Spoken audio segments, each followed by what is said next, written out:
আসসালামু আলাইকুম সবাইকে, কেমন আছেন সবাই? চলে এসেছি মিনি একটা ভ্লগ নিয়ে। এটা হচ্ছে 2 দিন আগের ভিডিও। সেদিন আমরা সন্ধ্যাবেলায় গিয়েছিলাম বাইরে ফুচকা খেতে। তো আমি ভাবলাম আপনাদের সাথে একটু শেয়ার করি। আমরা গিয়েছিলাম মিরপুর 10-এ হোপ মার্কেটের ওইখানে। আর এইখানে গেলে আমার ভাগ্নে এখান থেকে কিছু না কিছু কিনবে। ওর এই জিনিসগুলো অনেক পছন্দ। তো এই যে এখান থেকেও 3-4টা এরকম কিনে নিয়েছে। তারপর ওর জন্য ঝালমুড়ি কিনা হলো, কারণ ও যেখানে যদি ঝালমুড়ি দেখে, ওর ঝালমুড়ি অনেক পছন্দ। ও এমনিও বাসার মধ্যে বসে বসে মুড়ি দিয়ে চানাচুর দিয়ে মাখিয়ে খায়, বাহিরে হলে তো কথাই নেই। এই যে ওর জন্য এই যে ঝালমুড়িও কিনা হলো। তারপর আমরা যেই কাজে গেলাম ফুচকা খেতে, তো আমরা ফুচকা না খেয়ে খেলাম হচ্ছে ভেলপুরি, কারণ ভেলপুরি ফুচকা এখানে একদম সেমই। তারপর আমরা এই যে ভেলপুরিটা খেলাম, ভালোই ছিল। আমরা হচ্ছে ঝাল ছাড়াই খেয়েছিলাম, তো এই জন্য আমাদের এতটা ঝাল লাগেনি।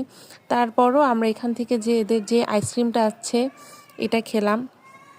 যদিও অনেক শীত, কিন্তু তারপরও আমরা মনে হলো যে এসেছি যখন এটা একটু খাওয়াই যায়। এটা হচ্ছে আমরা ছোটোবেলায় অনেক খেতাম, আপনাদের মনে আছে? এটা কিন্তু ছোটোবেলার অনেক পছন্দের, 1 টাকা কি 2 টাকা করে দিত, কিন্তু এখন তো এটা 20 টাকা হয়ে গিয়েছে।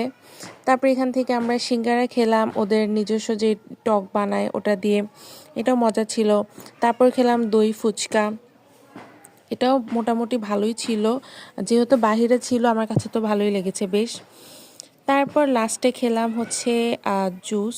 জুস না, আসলে আমি খেয়েছিলাম একটা স্প্রাইট। এরা দুইজনে অন্য কিছু নিয়েছিল। তারপর হোপে যেহেতু এসেছি, এইসব জিনিস তো দেখতে আমার বেশ ভালোই লাগে।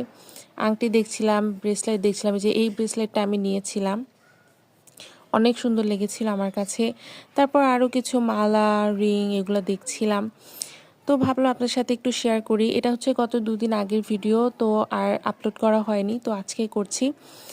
কেমন লাগলো আপনারা কিন্তু জানাবেন। অবশ্যই আমার চ্যানেলটা কিন্তু সাবস্ক্রাইব করে দিবেন, আমার পেজটা ফলো করে দিবেন, আমাকে সাপোর্ট করবেন।